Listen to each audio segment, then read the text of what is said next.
Olá, olá, sejam muito bem-vindos a mais um episódio do Go Talks. Eu sou Hugo Pereira da Orion e estou aqui hoje com ninguém mais, ninguém menos que o CEO da Syncasec Brasil, Fábio Roth. Seja muito bem-vindo, Fábio.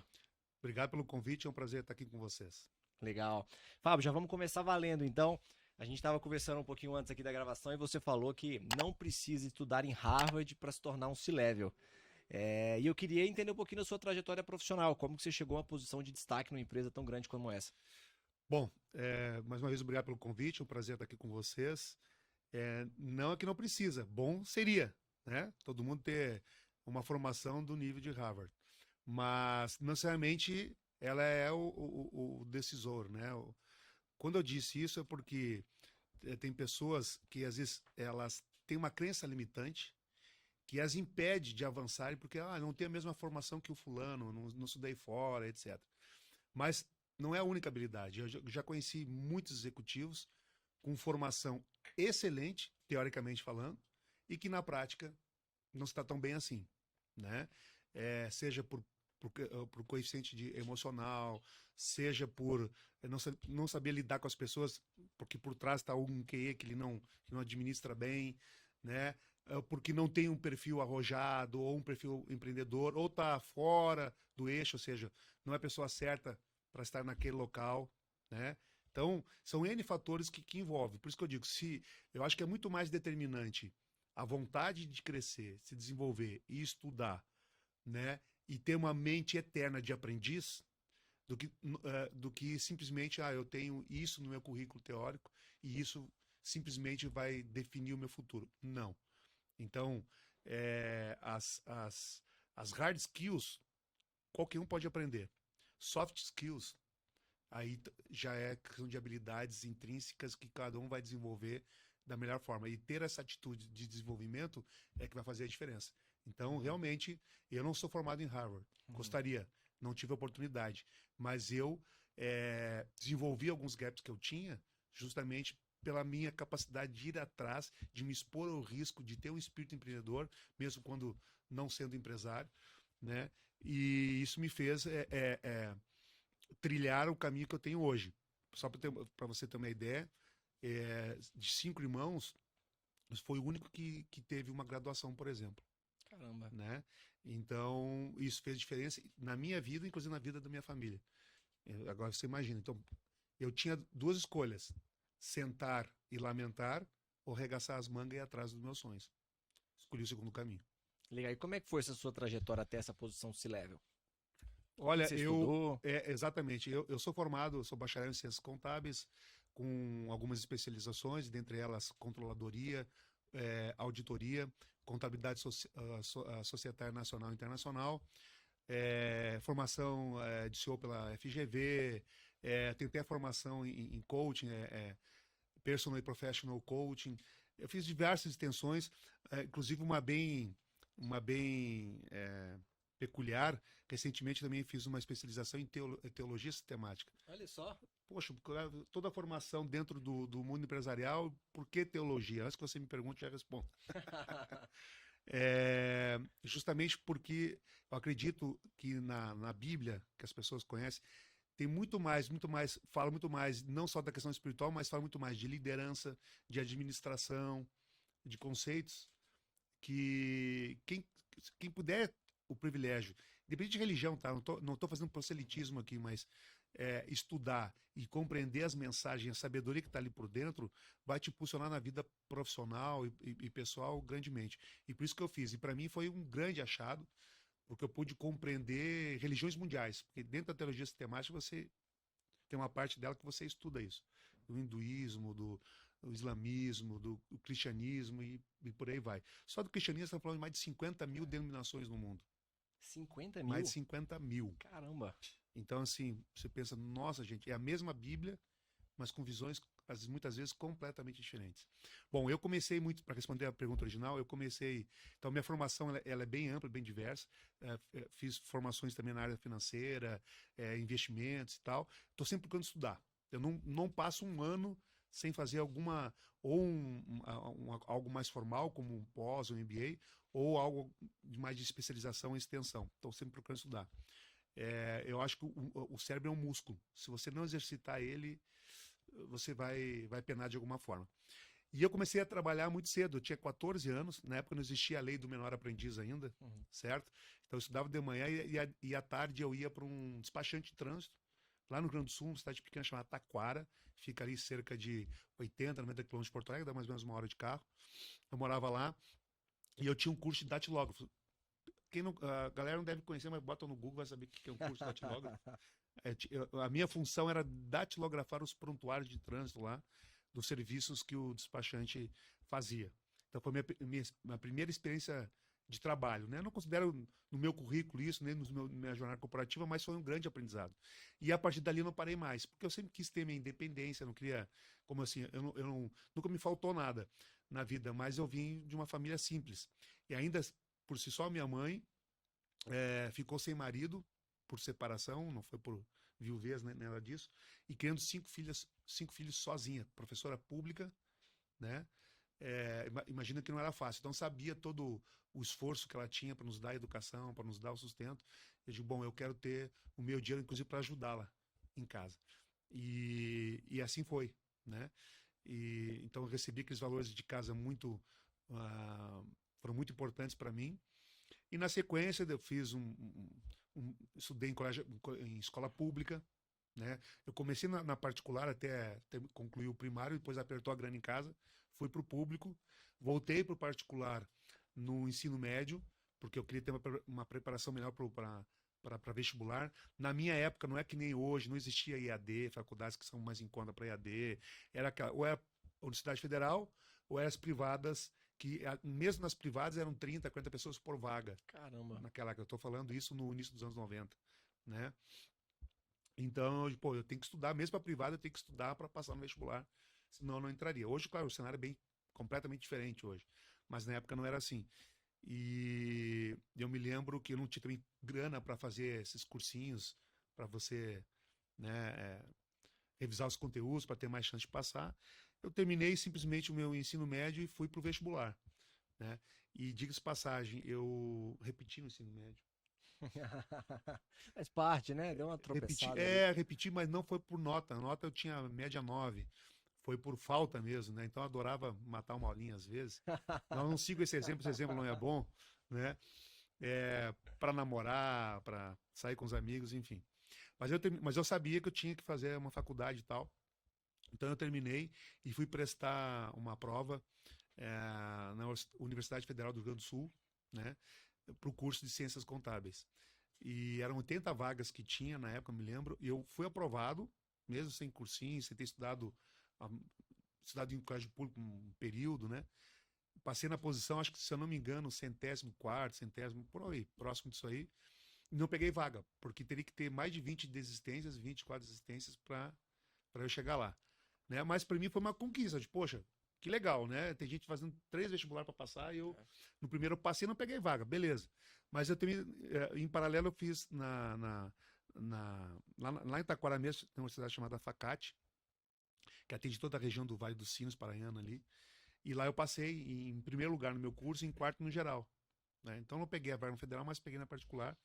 E não tinha dinheiro para fazer a matrícula. Passei, e agora? O que eu faço? Então, falei, mãe, eu tenho que fazer a matrícula, a inscrição, passei lá e tal. Lá me ajudou, paguei a matrícula e tinha dinheiro para a primeira mensalidade. Bom, um problema por vez. Por hora já estou na faculdade, então já consigo botar no meu currículo de trabalho que estou graduando no 3º grau. Já melhora minha Já é condição. alguma coisa, Já né? não é mais só 2º grau completo. Já estou cursando uma faculdade, né? E, de fato, isso me ajudou muito. Eu consegui um trabalho melhor, com melhor remuneração. Não o suficiente ainda, porque eu casei cedo. Então, eu tinha 19 anos, já estava casado, e 21 já era pai. Caramba. Então, eu assumi mas foi bom para mim, por um lado. Então, eu tive que assumir algumas responsabilidades que eu não tinha. E aí eu pensei, bom, agora mais do que nunca, eu preciso ter uma boa formação para dar um futuro legal para o meu filho, para minha esposa. E aí que me movimentou. Mas para encurtar a história, eu demorei 9 anos para obter minha graduação. Por quê? Chegava um momento que eu não tinha o dinheiro para pagar, estava com o semestre atrasado. Então eu pagava aquele, trancava, juntava mais uma grana, recomeçava. Só que eu não podia jubilar, né? 10 anos jubilava. Então você tinha que voltar tudo. Mesmo tendo cursado as cadeias que aprovado, voltava tudo. Eu digo, e aí, mas consegui. Consegui, me graduei e aí a minha carreira em paralelo foi crescendo. Então, é, entrei no sistema S, no Senac, né? Como assistente administrativo, já ganhava um pouquinho melhor. Aí me graduei, depois passei a coordenador, depois a gerente. Depois eu saí do Senac porque a TIM Celular ela tinha operações no Nordeste e na região Sul. Aí com a privatização do sistema Telebrás em 96, pelo governo Fernando Henrique Cardoso, a TIM foi a primeira companhia de telecomunicações a comprar a concessão em todo o Brasil. Então ela chegou no Rio Grande do Sul, no estado lá, para startar o processo deles. Eu vi, poxa, uma grande multinacional italiana, opera não sei quantos países do mundo, tecnologia. No Brasil, aqui, até a privatização, se investia em telefone. Uhum. Era um investimento. E celular, então, era meia dúzia de pessoas que tinham em cada cidade. Era uma coisa cara e difícil. E a linha do telefone, ela era presa ao celular. E a TIM trouxe, naquela ocasião, para o Brasil, o chip, o SIM card. E a chamava de TIM Chip, né? Eu tinha que trabalhar nessa empresa. E aí eu comecei a descobrir quais seriam as agências que fariam o processo seletivo e tal, corri atrás e descobri. Não tinha anúncio, né? Não tinha assim, né? Descobri. E aí, eu digo, vou lá levar meu currículo. Isso era uma sexta-feira. Mas porque se eu trabalho, não consegui ir. No domingo teve um anúncio de jornal. Naquela época, as ofertas de emprego eram via jornal. Não tinha internet para divulgar, não tinha, né? E assim, ó, gigante multinacional, papapá, vindo para o Brasil, na área de tecnologia, comunicações. É TIM. Não falaram não, mas é TIM. Vou lá. No domingo mesmo, eu fui para a porta da agência. Porque amanhã, segunda-feira, isso que vai ter uma fila. E tinham vários cargos, né? Domingo até chegar. Quando eu chego lá, já tinha 100 pessoas que pensaram a mesma coisa do que eu. Caramba! Na fila. E em questão de horas, já tinha 2.000 pessoas na fila. No domingo. E aí fez o que a agência abrisse no domingo, para não deixar aquelas pessoas passarem a noite na fila, né? Porque muita gente pensou como eu e viram a oportunidade e tal. E a primeira filtragem era muito engraçado, porque assim, eram várias recrutadoras, elas recebiam o currículo, olhavam qual era a vaga que você queria e botavam uma pilha ou noutra pilha. Eu observei que a pilha menor é que, na verdade, essas pessoas continuariam no processo. Então, eu cheguei lá, aí tinha uma vaga de analista de vendas e um coordenador. E eu já tinha o status de coordenador no Senac. Mas eu pensei, não, eu vou fazer o seguinte, eu não vou me candidatar a coordenador, eu vou me candidatar a analista, porque a concorrência vai ser melhor com a experiência que eu tenho, etc. Eu tenho maior chance. Então, o pensamento estratégico também vale para essas horas. Daí eu vou, quero me candidatar na analista comercial. Não, mas sabe o que é metade do salário que tu tem hoje? Você já é coordenador, é um downgrade. Não importa, eu quero entrar aqui porque eu acho que vou aprender muito, vou desenvolver e depois depende de mim. Daí eu fiquei só no bico, assim, de olho, como diz o gaúcho, no bico, olhando assim, qual monte que ela vai colocar no meu currículo? Ela colocou no menor, eu digo, acho que vão me chamar. Na terça-feira, realmente me chamaram, fiz todo o processo seletivo, passei e entrei. Né? E lá, realmente, em 10 meses já tinha sido promovido, já estava num cargo acima e foram 6 anos, praticamente, de TIM. Saí de lá já como gestor do canal direto, suas franquias, né? Aí recebi uma proposta na época do Grupo Boticário, que é uma gigante de cosméticos aí, né? Dispensa apresentações, empresa também de cunho internacional. E aí fui para lá para fazer a gestão das franquias do Grupo Boticário no Rio Grande do Sul. Então foram mais 4 anos aí do Grupo Boticário, quando eu recebi uma oferta para ser sócio de uma outra empresa no ramo de cosméticos também. Fui, não deu certo, nem todas as coisas da gente dão certo, mas foram 2 anos de muito aprendizado. E ali eu aprendi a administrar crise dentro de uma companhia. E aí foi quando eu fui parar no Grupo Pearson, tá? Que estava comprando o Grupo Multi, que é do Carlos Martins, até nós conversávamos nos bastidores antes da minha chegada lá. E aí lá eu dirigi a maior unidade de negócio da Pearson no Brasil, que é o Wizard Idiomas, fundado pelo Carlos Wizard. Eu era o número 1 lá da operação. E então a gente fez um trabalho lá único na marca. A marca tinha dado uma estacionada por um tempo e a gente alavancou de novo o negócio com uma equipe muito boa que eu consegui montar lá. E a gente foi para a estratosfera do brinco, porque foram resultados excepcionais nesse tempo aí. E aí, chega na Sankasek, né? Porque eu estava lá, a Sankasek estava prestes a sair do Brasil, os resultados não vinham bem, havia uma insatisfação dentro da rede, com uma série de problemas de governança, e eles queriam um executivo com experiência em franquias para fazer essa virada de 180 graus na marca.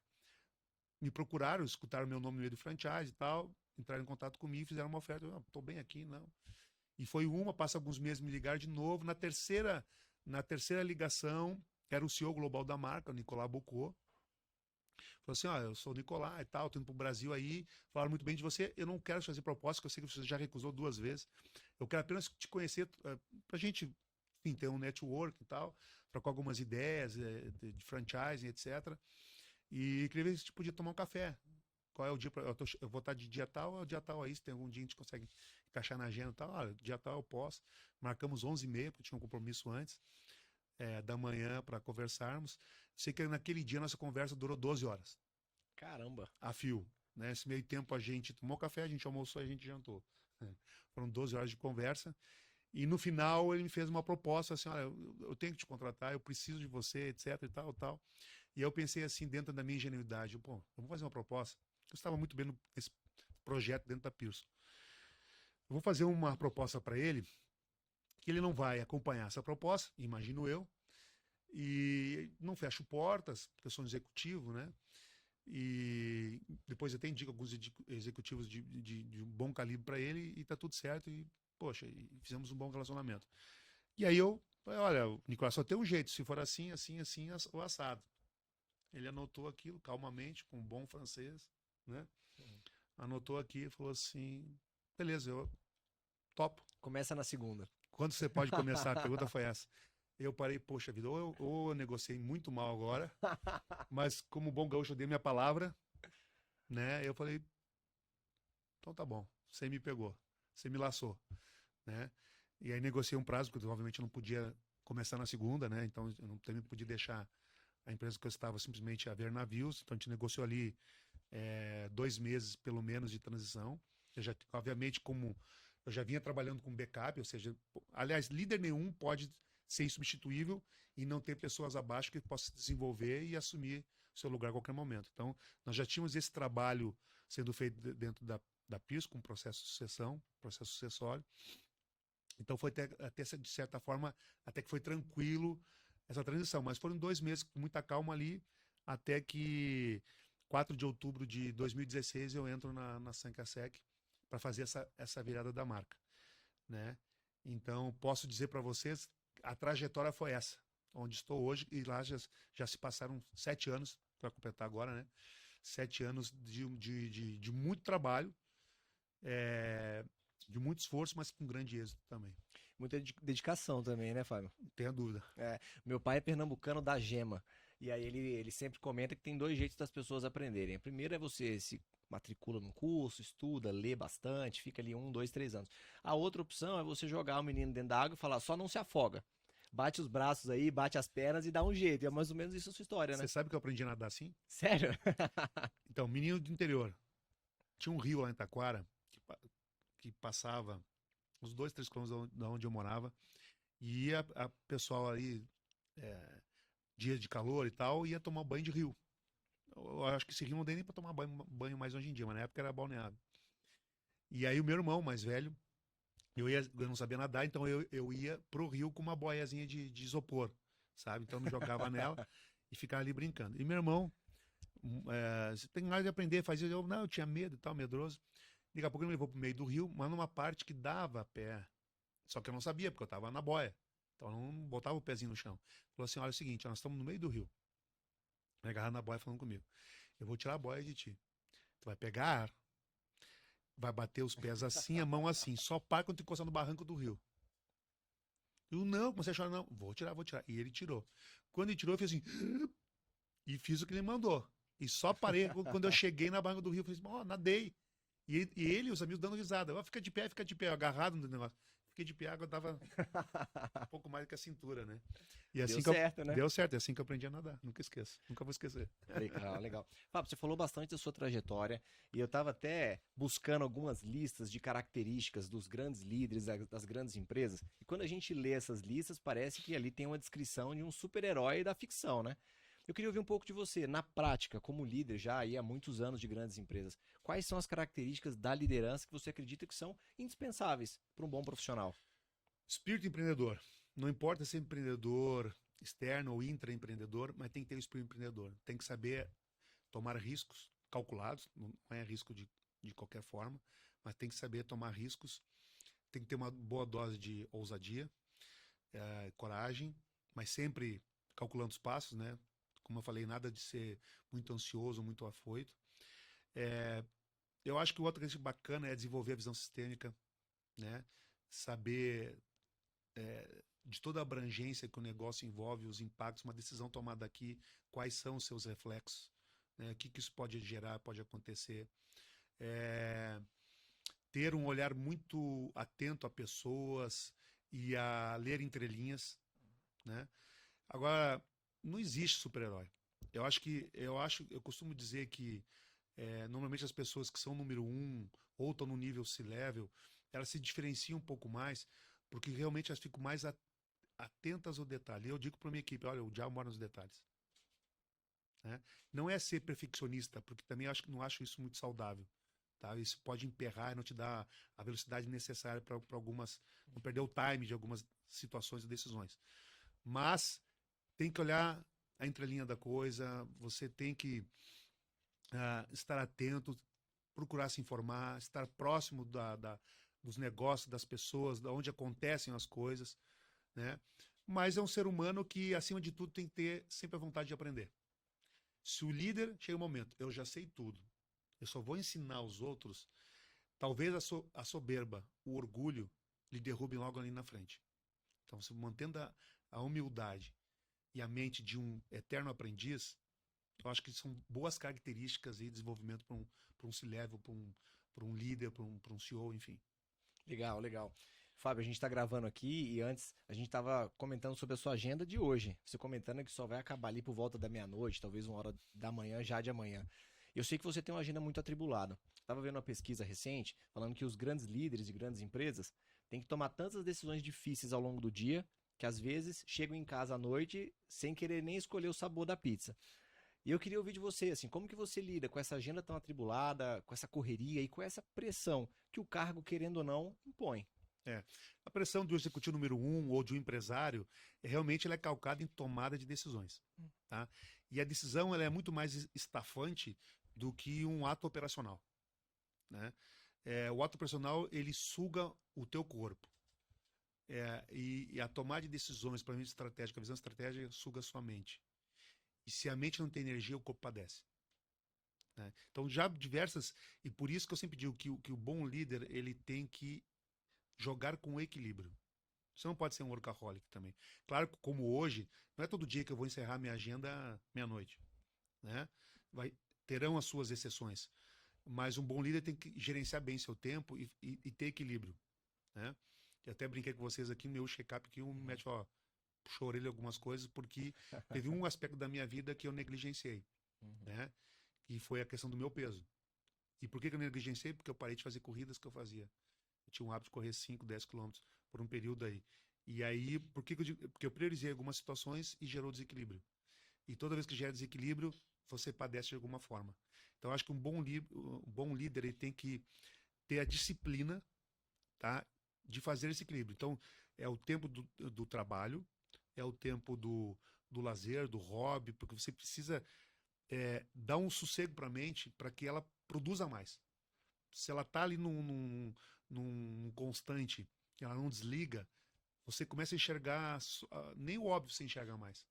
Você fica restrito. Então, tem que ter momentos de oxigenação do teu cérebro. Então, fazendo uma coisa que você gosta, estando com quem você gosta, com a família também precisa de atenção. Né? E às vezes é uma boa fonte de retroalimentação, para recarregar as energias, né? Recarregar as baterias. Então é importante isso. Né? Porque realmente são tomar decisões que impactam o teu negócio, a tua vida, a vida de outras pessoas. Então, realmente é muito estafante. Meu início de Sankasek, realmente, eu tinha horário para entrar e não tinha horário de sair, porque eu tinha que fazer uns 180 graus de virada, principalmente na governança da empresa. E aí me consumia, e aí eu vi que eu estava entrando num ciclo vicioso. Eu digo, não posso entrar nesse círculo aí, porque todo o resto vai sofrer, né? Então, o que eu costumo dizer é assim, equilíbrio. É a palavra-chave que a gente tem que ter. Claro que sabendo que terão as suas exceções, né, de agenda. Então, se a gente consegue administrar a regra com a devida exceção e não exceção virando regra, vai ter espaço na agenda para fazer tudo. Por exemplo, eu estou aqui hoje, né, tendo esse bate-papo gostoso com você aqui, porque administrei minha agenda para que isso ocorresse. E também a empresa, o teu negócio não pode ser dependente única e exclusivamente de você. Você tem que preparar pessoas para isso. Você tem que desenvolver as pessoas para isso, né? Dando empoderamento, dando liberdade. Eu costumo dizer liberdade vigiada. Não pode ser libertinagem, né? Você tem que dar uma liberdade vigiada, ou seja, você dá autonomia, mas faz um acompanhamento, né? Faz ali um checkpoint. Às vezes vai precisar até de um double check, mas desenvolva as pessoas, porque você não é um robô, você não é uma máquina. Às vezes a máquina humana pode dar uma falhada por qualquer situação, ou até mesmo por compromissos diversos. E aí, o negócio para? E aí, o mundo para? O mundo não vai parar, porque você está com a cabeça dividida em algumas situações. Então, quem está com você tem que ter esse desenvolvimento, tem que ter a valorização. Bom, eu tenho parceiros meus, como o meu vice-presidente de marketing e vendas, o Alex Quezada, que há 10 anos trabalha comigo. E desses 10 anos, 7 está na Sankasek comigo. Tem o Fernando Toledo, que há 10 anos trabalha comigo, desses 10, 5 está na Sankasek comigo. Então, se cercar de pessoas que, acima de tudo, são leais, que você pode fechar os olhos e confiar nelas, também é importante cercar das pessoas certas nos locais certos, como diria Jim Collins. Muito bom, muito bom. Fenomenal. Fábio, falando um pouquinho agora sobre a empresa. Primeiro eu queria entender como que pronuncia, se é 5ASEC, Sankasek, 5ASEC. E queria que você falasse um pouco da história da empresa, que eu sei que já dura algumas décadas aí, né? Um negócio perene, estável. E também sobre os principais valores da organização. Bom, essa é uma pergunta que todos fazem. Imagino. E seguidamente, até repórteres que vêm entrevistar, SINC ou Quinta SEC, 5ASEC, enfim. Eu vou contar primeiro, na verdade é uma marca francesa, nasceu em Marseille em 1968, fundada por Roger Chavanon, e se nós fosse falar em francês, 5ASEC, né? Porque 5 é 5 em francês. Brasil, 5ASEC. Ninguém vai falar, é até complicado, tem que facilitar. 5ASEC. Mas por que desse nome? Bom, como eu falei, a empresa nasceu em 68 em Marseille, e naquela época as tinturarias, etc., era uma confusão, tipo de serviços, às vezes serviços até mais básicos, etc., diversos preços. Então, assim, não comunicava muito bem com o consumidor. E o Roger, visionário para a época, trouxe a limpeza a seco para a França, de máquinas que estavam sendo produzidas inicialmente na Itália. E ele, bom, eu vou fazer o seguinte, eu vou simplificar a vida das pessoas, né? Vou facilitar a sua vida das pessoas, tornando 5 principais serviços com 5 preços. A limpeza a seco, 5ASEC. Simplicidade, né? Simplicidade, 5ASEC. 5 principais serviços a 5 preços. E um presáriozinho na porta com 5 principais serviços, 5 preços. Facilitou muito a vida. E aí, aquela coisa que era um monstro, as pessoas achavam que era um cara e tal, foi revolucionário na época, tanto que ele nem tinha ideia de franquear no começo, e daqui a pouco teve demanda para isso e cresceu na França e fora da França, foi indo até chegar no Brasil em 1994. Então, de mundo já são 56 anos, e no Brasil a gente completa ano que vem 30 anos, né? E o Brasil também, em 90, olha só, já existia a limpeza seco na Europa desde 68, anos 60, e chegou no Brasil só nos anos 90 com a 5ASEC, que trouxe essa tecnologia para cá na vanguarda. E foi um sucesso, porque tem certos tipos de tecido e de roupas que você não pode simplesmente botar na água, porque simplesmente vai detonar a peça, vai. Aprendi isso a duras penas, Fábio. Você não pode botar o ferro, por exemplo, em algumas peças de roupa diretamente, que vai acabar com um adesivo, vai acabar. Enfim, são aqueles erros que a nossa diarista ou a gente mesmo faz faz em casa e não sabe, né? Ou depreciando muito a roupa, porque a roupa com produto de serviço profissional, ela tem uma durabilidade 10 vezes mais do que você processar a sua roupa em casa. Processar, eu digo lavar em casa, enfim, né? E então veio o Brasil em 94 e se tornou hoje a maior rede de franquias do mundo, tá?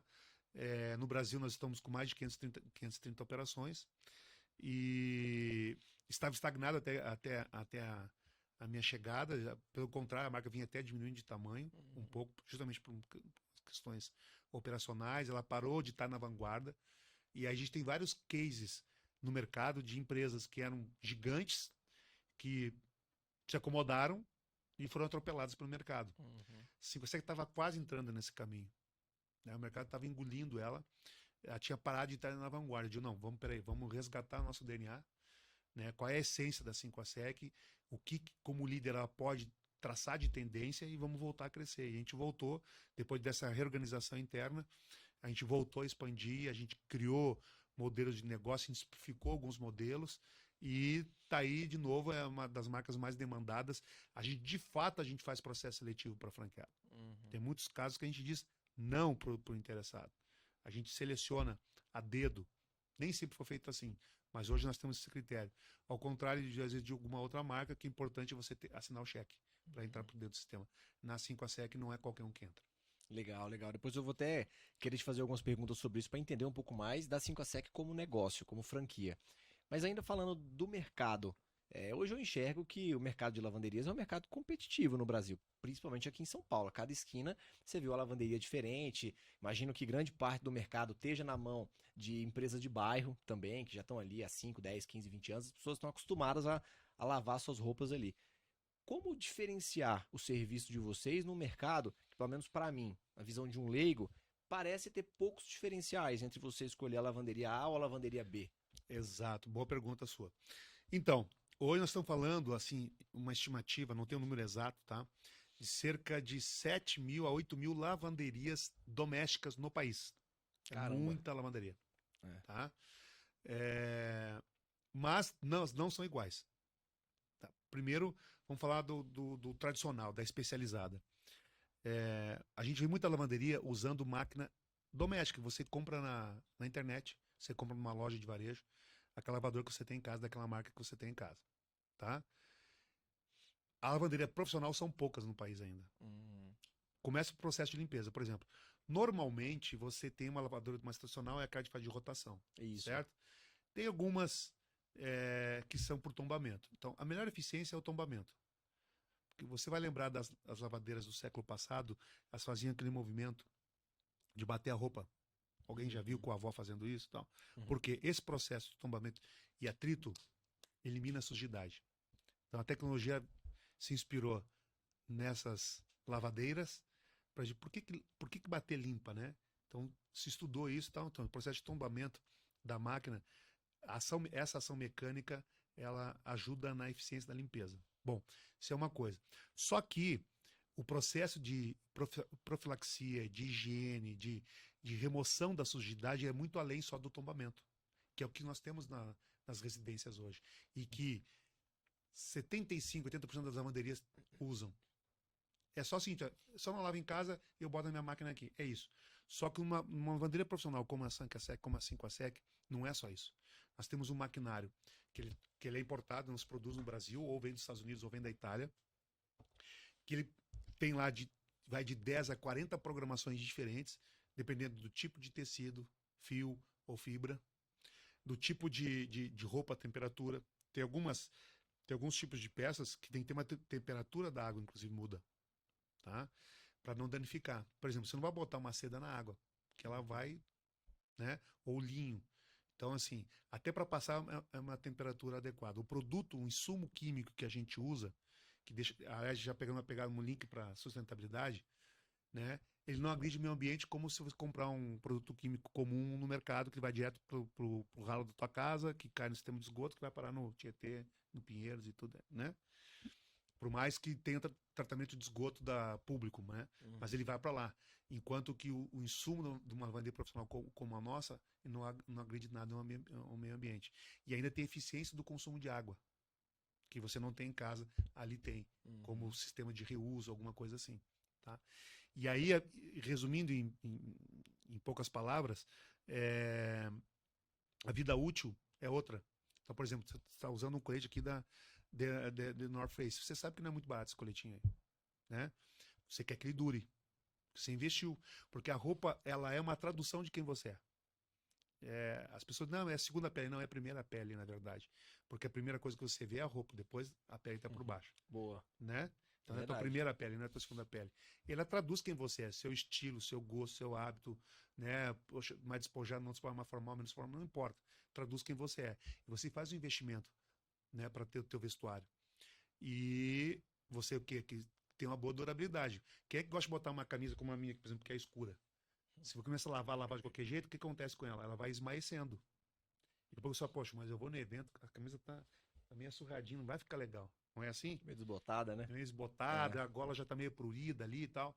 Poxa, não é legal. Se você faz um tratamento especializado, ela vai durar muito, 10 vezes mais. Detalhe, mesmo quando ela vai começar, porque tem vida útil também, não é para sempre, né?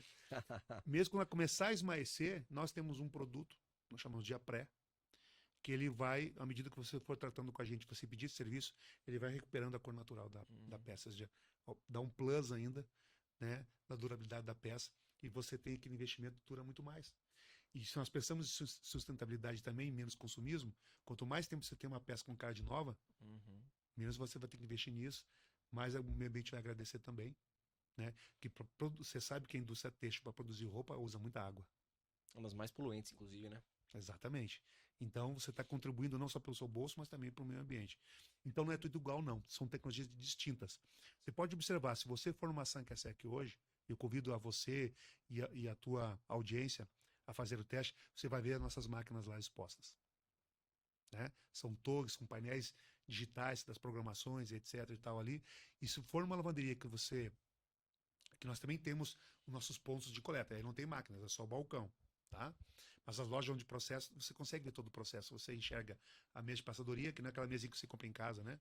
É uma mesa que ela tem suflagem, flagem, ela tem caldeira com temperatura certa do ferro, etc. Para ver as máquinas. Se for uma lavanderia que processa ali, mas você não enxerga a máquina, para ver que atrás tem a doméstica. A tecnologia não é a mesma. Os serviços não são os mesmos. Nós temos serviços hoje na 5sec que só a 5sec tem no Brasil. Só a 5sec oferece. Tá? 80%, eu falei 75%, 80% também usa o insumo químico normal. A gente traz um produto, para ter uma ideia, um dos produtos é alemão, ele tem enzimas vivas que ajudam na profilaxia. Então, você acha que você lavou, no primeiro momento, lavei na lavanderia A, na lavanderia B, parece igual, né? Parece. Por exemplo, nós temos um serviço que chama 5sec em casa, que algumas franquias, não são todas ainda, tem serviço para ir na sua casa para tirar o ácaro, para fazer a higienização do tapete, cortina, etc. Embora a gente também lava tapete e cortina nas lojas. Nós temos um aparelhinho lá que mostra. Se eu mostrar a tua camisa agora, esse colete, tu não lava todo dia ele, certo? Se eu mostrar para ele que ele está infestado de ácaro, você vai acreditar em mim? Até minha jaqueta. Às vezes pode não estar cheirando, tá cheirando bom ainda, bem, parece que tá limpo, né? Mas às vezes não tá limpo. Você entende? E aí, por isso o serviço de lavanderia tem a ver com a saúde também. Tem pessoas que têm rinite, fazem tudo para deixar a casa e tal, pelo de gato, não sei o que, e continuam espirrando. Às vezes é por causa do travesseiro, às vezes é por causa da roupa, aquele casaco que você é. Ah, mas o casaco eu vou lavar uma vez, só quando começa o verão e depois quando começa o inverno, depois quando termina o inverno. Fábio, eu tenho certeza de que o nariz de muita gente que está assistindo agora começou a coçar. Começou a coçar. Exatamente. Aí bota a culpa no gato, às vezes nem é só do gato, não. Né? Não é só do gato, não. Então, tem tecnologia para isso. Nós lideramos essa tecnologia no país. Né? Então, o que tem de melhor de maquinário nós temos lá, hoje. Legal. Tá. Fábio, você falou do que já é realidade hoje, tanto em tecnologia de maquinário, quanto em tecnologia de produto, química. E o que vem por aí? O que ainda é tendência tecnológica para esse segmento? Sei lá, lojas robotizadas, tem alguma coisa do tipo? Bom, num cenário de curto prazo, ainda não. Né? Mas eu te diria que uma tendência é que, sim, alguns processos eles vão ficando um pouco mais automatizados. Ok? Acho que é uma linha natural por trás disso. Hoje se usa muito inteligência, também inteligência artificial, para trabalhar o Big Data ali, questão de dados, extrair algumas questões de tendência de consumo, etc. Se utiliza, né? Temos termos sistêmicos. Né? Mas tem uma coisa que nós carregamos no nosso nome que é Textile Expert. Tem alguma coisa que a máquina jamais vai substituir. O olho clínico humano. Então a máquina ela pode determinar, aqui tem acro, aqui não tem acro, aqui tem elemento X, Y, Z, ok. Mas tem certas coisas de analisar um fio, fibra de tecido, de fazer um... Vou dar um exemplo. Um rapaz, aconteceu numa loja do interior, tinha ganhado uma bermuda namorada. Coisa mais linda a bermuda. Trouxe de fora do país e tal. E ele amava aquela bermuda, tinha usado acho que umas 2 vezes, e aí tava com uns amigos e tal, e sentou num lugar que tinha piche. Meu Deus O do cachorro tinha céu. feito a rua, não sei o que, ele sentou ali. Então, aquilo gruda e era uma bermuda bege, assim, clara, né? Grudou ali. Nunca é preta a bermuda nessas horas, né? Nunca é preto. Mas mesmo que fosse preto, ia ficar ali marcado, né? E ele, nossa, o que eu vou fazer? Ah, fora, porque a mãe dele tentou lavar em casa, e piorou, porque ele tenta lavar em casa, piora, porque não vai usar o processo correto. E aí alguém falou pra ele, não, vai na 5 a Sec lá, porque talvez eles consigam salvar essa peça. Ele levou meio pro desencargo de consciência, porque o que eu vou dizer lá pra minha namorada, porque ela que me deu, eu não cuidei, usei 2 vezes só e tal. Não vai nem acreditar, né?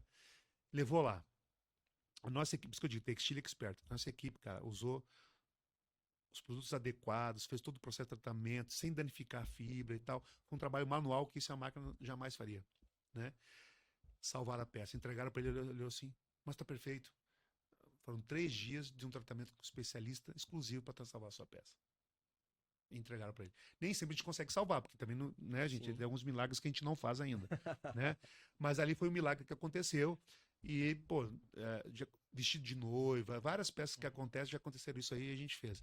Então, certas coisas que que precisa do elemento humano por trás. E outra coisa, né, cara? As pessoas falam de tecnologia, mas nada substitui o contato, o olho no olho.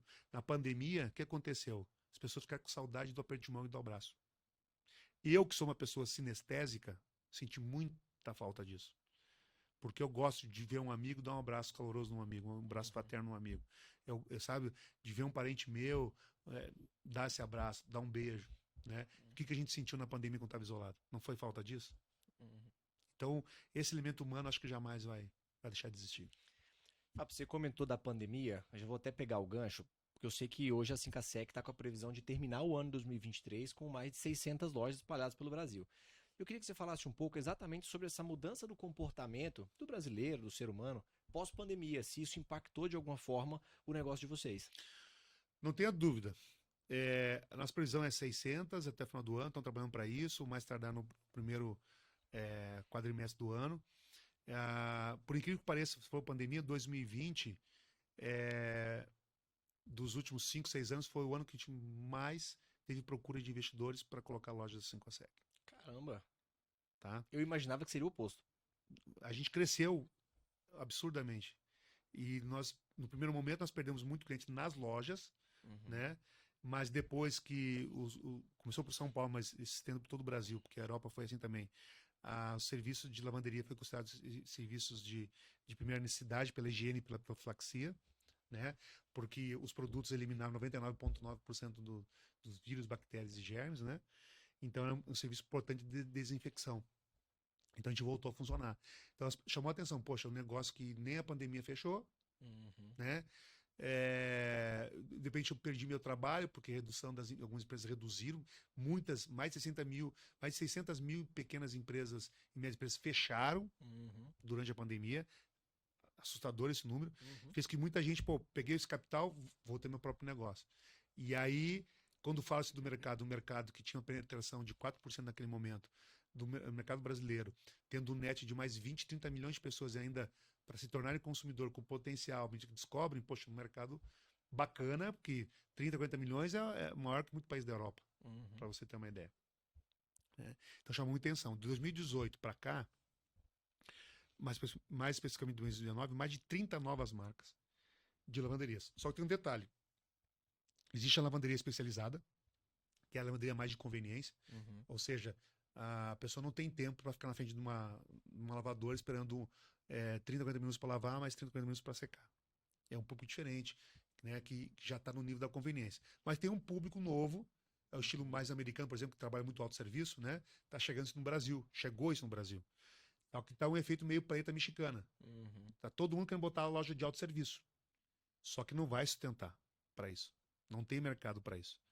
Muitas vão ficar, vão se consolidar, mas muitas vão desaparecer, né? Então tem que ter, porque a promessa de não tem funcionário, manutenção baixa, né, e lucro garantido, 50%, 60% de taxa de lucratividade.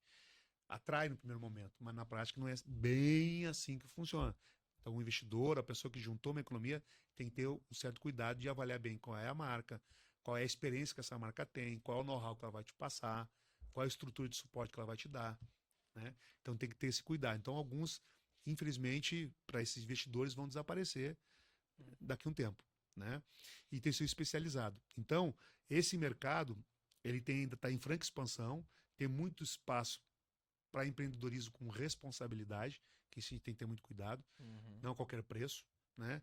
E a 5ASEC está posicionada nesses dois, o grupo 5ASEC, vamos dizer, não só a marca 5ASEC, está posicionado com uma marca, com outra marca, a Lave Pop, que está voltando mais para o serviço. Então, é um mercado de franca expansão. Já aproveita e fala um pouquinho sobre a Lave Pop, Fábio. Era até uma pergunta que eu queria te fazer, de diferença entre a 5ASEC e uma Lave Pop, se muda alguma coisa de produto, de maquinário, ou se é mais autosserviço. Muda. Primeiro, a Lave Pop é a irmã mais nova do grupo, né? E ela vem para atender um público diferente da 5ASEC. Hoje a 5ASEC está nichada num público já um pouco mais sênior, né? Da sua idade para cima, 30 e poucos anos para cima, que é um público que já tem uma carreira estabelecida, tem uma agenda mais corrida e já pode alguém processa isso para você. Jamais eu teria tempo para eu ir numa loja de autosserviço, nem eu nem minha esposa, entende? Então eu, pelo aplicativo, pelo site ou pela loja, eu faço serviço, recebe a roupa pronta no cabide, dobradinha, só põe no closet.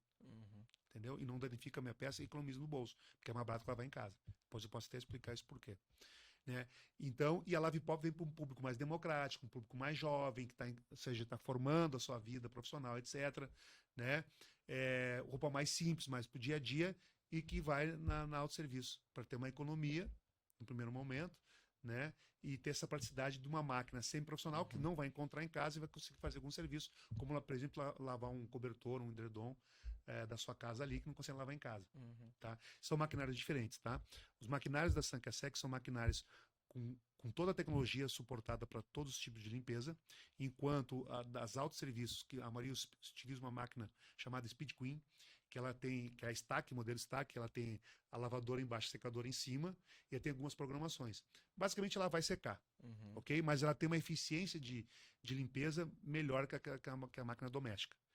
Tem algumas autosserviço que parecem ser máquinas profissionais para o leigo, mas não é. É uma doméstica Stack. Vamos falar marcas aqui por uma questão ética, tá? Tranquilo. Dessas máquinas. Então, até isso o consumidor tem que ficar um pouco atento, né? Porque às vezes ele está pagando a mesma coisa, mas podia estar com uma máquina melhor processando a sua peça. Então, são tecnologias diferentes e máquinas diferentes, para situações diferentes também. E públicos-alvos bem diferentes, então, né? Bem segmentados, exatamente. Então, a nossa intenção é oferecer ao consumidor brasileiro as duas possibilidades dentro do grupo. Uma marca consolidada, que dá todo o suporte ao franqueado ou ao investidor, mas dá um serviço de excelência para o consumidor final. Legal. E, Fábio, hoje a 5ASEC já está atuando em quantos países? A gente diminuiu o número de países na pandemia. Tá. A Europa, principalmente, sofreu muito e nós diminuímos ali 3 ou 4 países. Mas hoje estamos em mais de 25 países no mundo. Tá? Nós chegamos a 32 países. Hoje está um pouco menos. No mundo, com cerca de 2.000 operações no mundo. E como que é o brasileiro em comparação com o resto do mundo? Usa mais, usa menos? Aqui ainda dá para cravar que é um mercado de luxo? Não, está deixando de ser justamente porque as pessoas estão descobrindo o benefício, a eficiência e a economia de lavar sua roupa fora de casa. Estão descobrindo isso. Tá? Mas são hábitos de consumo completamente diferentes. Se você pega Estados Unidos e Europa, você vai ver lá que dentro da população economicamente ativa, entre 30% a 40% são recorrentes semanais de uso de lavanderia. Você não lava nada em casa, nem a roupa íntima, ok? É tudo fora. E alguns países o cara usa a camisa mais de um dia. Então a camisa chega no estado, tipo, o colarinho chega assim, a camisa é branca, mas o colarinho tá bege, entende? Então, você imagina o trabalho que a Sankasek tem para entregar essa É. camisa pronta. São hábitos culturais, entende? O brasileiro não, até pelo clima ser mais tropical, ele não consegue usar camisa 2 dias, Uhum. né? Então, você não aguenta nem, né? Então, tem que lavar. Então, muda um pouquinho essa questão do hábito, mas lá o pessoal já entendeu o benefício de uma lavanderia, né? Então, lá é mais comum esse serviço. No Brasil, antigamente era só, poxa, o cara é magnata, então ele lava as roupas na lavanderia, chega a ser tudo pronto, só com um cabidinho. Mudou isso. Por isso que a penetração era tão baixa, né? No Brasil até 2019, 4%. Hoje está beirando 6%, né? Porque e a 5 foi a precursora, há 7 anos atrás, eu que trouxe isso para o mercado brasileiro, tá? Vamos mostrar que, e aí todo mundo está vendo o embalo, né? Que é mais barato lavar suas roupas numa lavanderia profissional, especializada, do que em casa. Porque eu vim, o meu último grupo, eu trabalhei de franquias, era o grupo Pearson de educação. Uhum. Por que lavanderia é um apelo comercial? Por que com um apelo para o consumidor? Fui fazer contas, obviamente, né? Uhum. Então eu fiz a conta do que eu gastava para lavar minha roupa em casa. E nós brasileiros, infelizmente, não somos afeitos a ter educação financeira desde cedo, né? E fazer contas. A gente tem um pouco de preguiça para isso. Então eu fui lá fazer, poxa, eu vou no mercado, quanto tá lá a caixinha de sabão em pó? Tanto. Quanto tá lá o amaciante? Tanto. Às vezes eu preciso de um alvejante, uma coisa, tanto. Quanto tá o quilowatt-hora que eu pago na minha casa? Quanto tá o metro cúbico de água que eu pago na minha casa? Mão de obra, porque é o seguinte, ou é a minha diarista, ou eu que vou botar, ou a minha esposa, que vai colocar a roupa na máquina, porque ela não entra sozinha na máquina, não sai sozinha da máquina, ela tem que secar, ela tem que passar, algumas roupas precisam de passar, outras não precisam passar, mas aí tem mais o ferro, a energia, não sei o que, a depreciação da peça, né? A cada lavada que eu dou é uma lavada a menos que ela vai durar, Uhum. ok? Então comecei a fazer a conta disso. Cheguei num valor por quantidade de peças que eu lavava por mês. Agora eu vou fazer aqui na lavanderia. A economia, para simplificar, chega a cerca de 30% a 35% de Caramba. economia que você investe para lavar sua roupa em casa. Pergunta para qualquer pessoa que faz mercado, homem ou mulher, que tem o hábito de ir ao mercado. Nos itens que vão para o carrinho de compra, Uhum. quais mais peças não são os itens de limpeza? Pode perguntar para qualquer um que faz isso. Sem medo de errar. Produtos de limpeza para casa ou para roupa são os mais caros. Só que quando a gente bota um orçamento do supermercado, tá tudo no bolo ali, ninguém para para separar, né? Ah, gastei no mercado tanto. Mas lá dentro tá o sabão em pó, lá dentro tá o amaciante, lá dentro tá o desinfetante da casa, tudo lá. Tem um peso significativo dentro dessa conta, lá dentro. E nós começamos a mostrar isso pro mercado. Poxa vida, é mais barato. Porque, além de tudo, você gastar mais dinheiro, você gasta tempo. Uhum. Né? E aí, Com certeza. de novo, assim, com a SEC oferece delivery gratuito.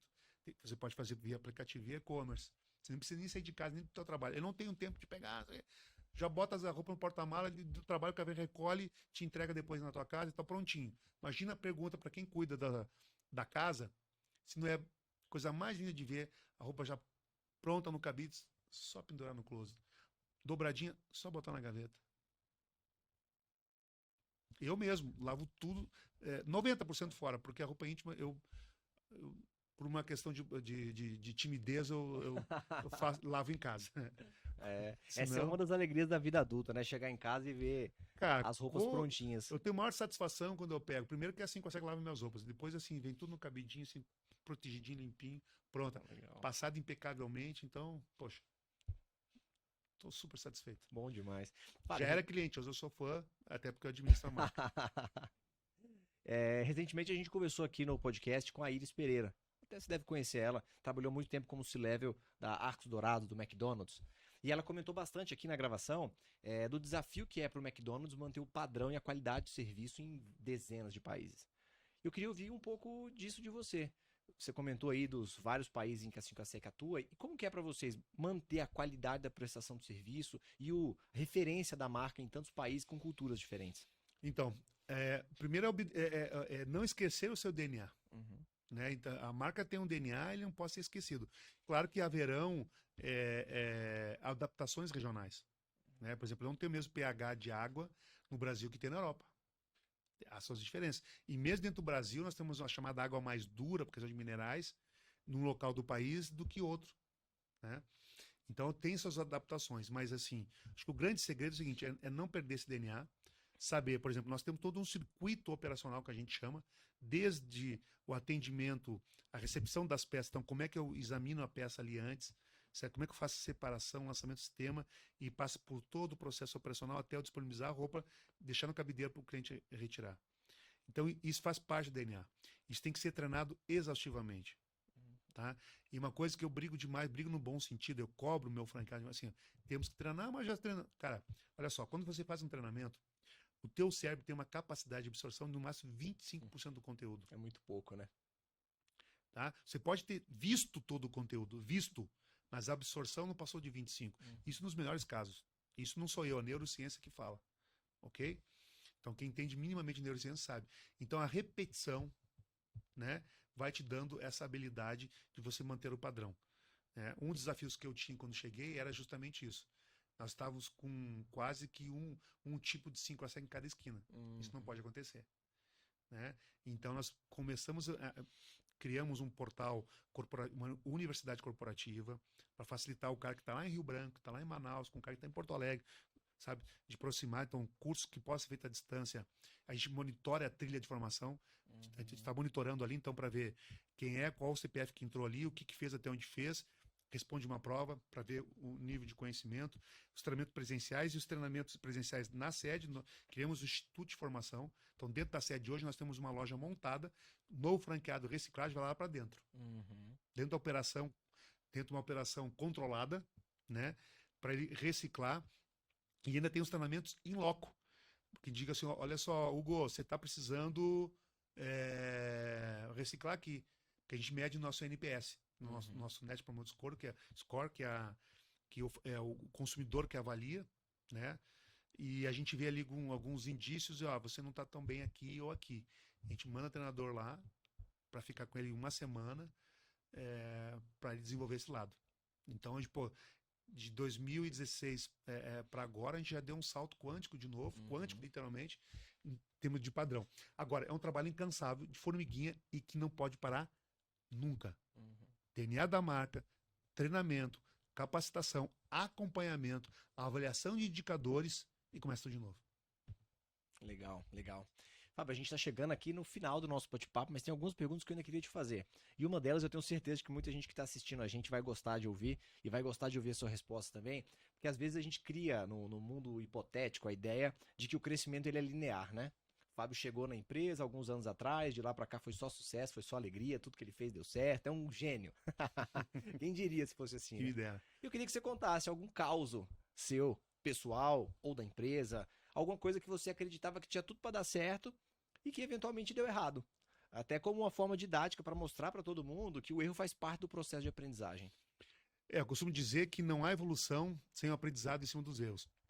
O que não pode é a gente repetir os mesmos erros, né?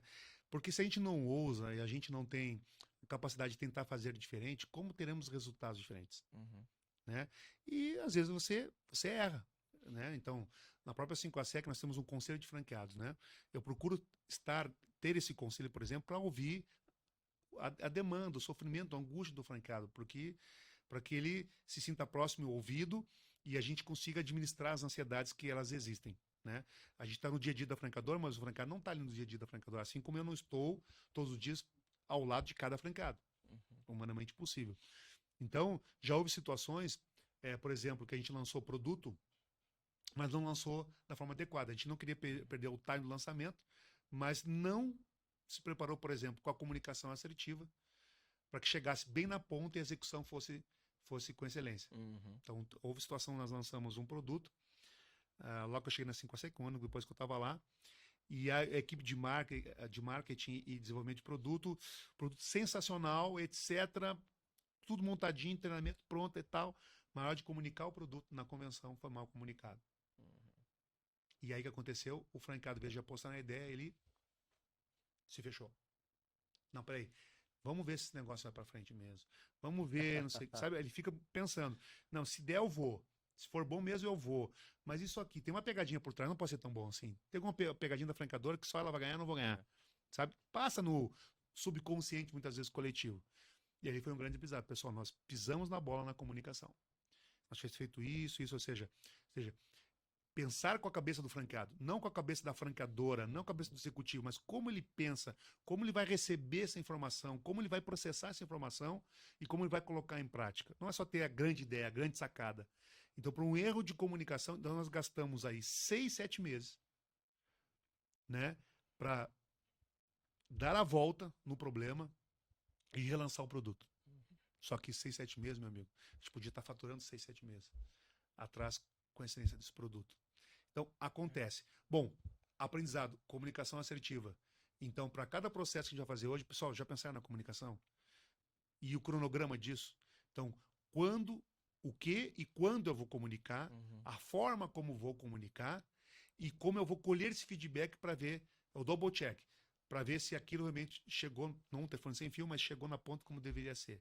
Porque no momento que nós temos sinergia nesse pensamento e as coisas e as expectativas estão alinhadas, fica muito mais fácil trabalhar a execução e mesmo que algum percalço no caminho dessa execução, é muito mais fácil eu contornar, solucionar para dar o movimento necessário para o sucesso do negócio. Então esse é um dos aprendizados. E aí, aquela questão, a minha equipe tem autonomia? Tem. Mas onde, como líder, falei naquele momento, fazer o double check. Nesse quesito. Entende?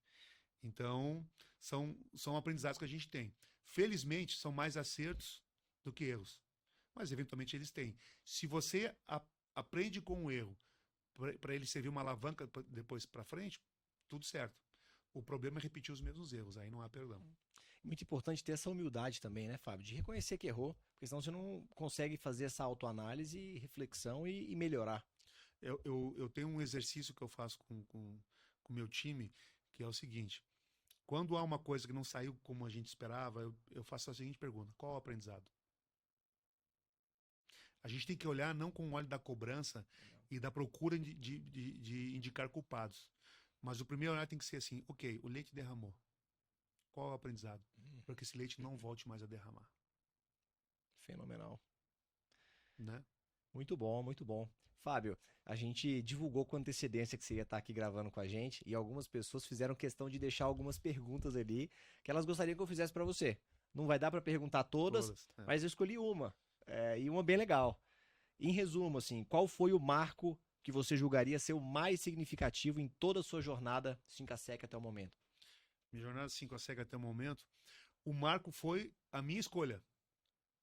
Porque quando eu estava no Grupo Pearson, resolvi vir para cá achando, como eu falei no início da nossa conversa, que o Nicolás, bom, ele não vai topar essas condições. Ali eu vim sabendo que tinha uma empresa num momento de crise, que a linha era muito tênue entre o sucesso e o fracasso.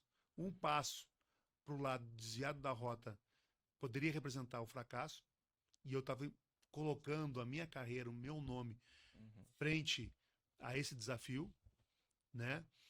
E aí, o fato de eu ter me cercado de boas pessoas ao meu lado e de ter tomado decisões difíceis no momento que elas deveriam ser tomadas, foi um divisor de águas para esse turnaround, para essa virada que a marca teve naquele momento e para a gente retomar um crescimento e consolidar cada vez mais a nossa liderança. Ali foi um decisor. Tanto é que chegou um concorrente que comprou um grande competidor comprou um concorrente nosso, ele tentou nos comprar antes. E ele falou: olha, se vocês não se somarem a nós, em outras palavras, tá? Em 5 anos vocês não vão ser mais o primeiro, vocês vão ser o segundo. E isso já fazem 6 anos. Então já estourou o prazo. E a nossa diferença continua aumentando próximo com a SEC. Legal. Ou seja, foi um divisor de águas. Então, eu considero que esse marco da tomar decisão e o foco sem desviar, com disciplina de execução, do objetivo que nós tínhamos, foi determinante para esse momento muito bom que a marca vive hoje no país. Legal, legal. Fábio, para a gente finalizar o nosso bate-papo, eu queria explorar rapidamente a 5ASEC como oportunidade de negócio. E aí aqui, entender um pouco das perspectivas de rentabilidade de uma franquia, quais são esses pré-requisitos que vocês avaliam para novos entrantes aí nesse mercado de franquia e como dar os primeiros passos. Bora, vamos lá. Primeiro, quem tem interesse de se tornar um parceiro comercial nosso, de ter seu próprio negócio e empreendedor de sucesso, pode nos procurar entrando no nosso site, né, o 5asec.com.br, lá vai ter um espacinho escrito seja um franqueado, então ele pode entrar por ali, né, ou se for impactado nas mídias sociais também, sempre tem um formulário lá, pode entrar em contato, que imediatamente recebendo essa informação, nossa equipe vai entrar em contato para iniciar o processo seletivo. O que a gente mais observa dentro do possível candidato, primeiro de fato, o interesse genuíno em atuar no segmento. Porque como eu sou do Sul, a gente tem um ditado que a gente utiliza muito lá, que é olho do dono engorda o boi. Ou seja, se o franqueado não for ele que vai dedicar tempo ao negócio, ele tem que ter alguém para tal, que o faça, que seja profissional para isso. Senão o negócio não vai dar certo. Porque o negócio, assim, a pessoa vai receber todo o know-how de nossa parte, todo o know-how. Mas é preciso que a execução não sou eu que faço, é ele que tem que fazer de forma disciplinada, apesar de todo o conhecimento. E se nesse desenrolar do processo não tem o foco, não vai ter o mesmo sucesso. Porque franquia não é garantia de sucesso 100%. Ela é uma garantia de transferência de know-how e de grande chance de êxito. Se você vai começar um negócio do zero, a tua chance de êxito é muito menor. Porque você recebeu já um negócio testado, aprovado, consolidado e todo o suporte de uma franqueadora por trás para te ajudar a passar desse primeiro momento. Então, o franqueado tem que, primeiro, pensar dedicação ao negócio. Segundo, ele tem que ser um eterno aprendiz. Porque, recebi o know-how, sei tudo. Não, você vai ter que aprender, aprender, aprender e aprender sempre. Se desenvolver. Tem que gostar de pessoas. Se não gostar de pessoas, também não vai longe, porque ele vai ter pessoas na equipe dele, vai atender o consumidor final, ele vai lidar com pessoas na franqueadora. Então, tem que gostar de pessoas, certo? Tem que ter gana, vontade de vencer. Tá? O resto é o resto. Como eu falei, hard skills, aprende. Soft skills, ou a pessoa tem, ou ela não tem. Algumas atitudes ela tem, ela não tem. Pode desenvolver algumas soft skills? Pode, mas se tiver a mente de um eterno aprendiz. Ok? Bom, é um negócio excelente. Quando fala de 5asec, nós estamos falando aí de uma taxa de lucratividade de pelo menos 25%, 28%. Nós temos franqueados que têm a tributação pelo Simples, né? Na grande maioria, salvo alguns grupos que, pelo tamanho, já estouraram a faixa do Simples, mas na grande maioria é Simples. Então, ela vai ter de 25%, 28%, podemos chegar até 35%, temos casos de 35% de taxa de lucratividade, ou seja, é a última linha, é o resultado líquido lá, taxa de lucratividade. Com uma rentabilidade de 2,5%, 2,8% ao mês. Então, se você vai olhar, deixa o dinheiro no banco, uma renda fixa, ou invisto no negócio, você olha a rentabilidade. Quanto a renda fixa está te pagando por mês? Se você investir no negócio que prospere, vai te dar quanto de rentabilidade. Então, é a relação custo-benefício, ou seja, qual a vantagem de tirar o dinheiro no banco e investir no negócio? Então, você faz sua análise. Né? Nós temos um payback de investimento aí médio de 36 a 42 meses.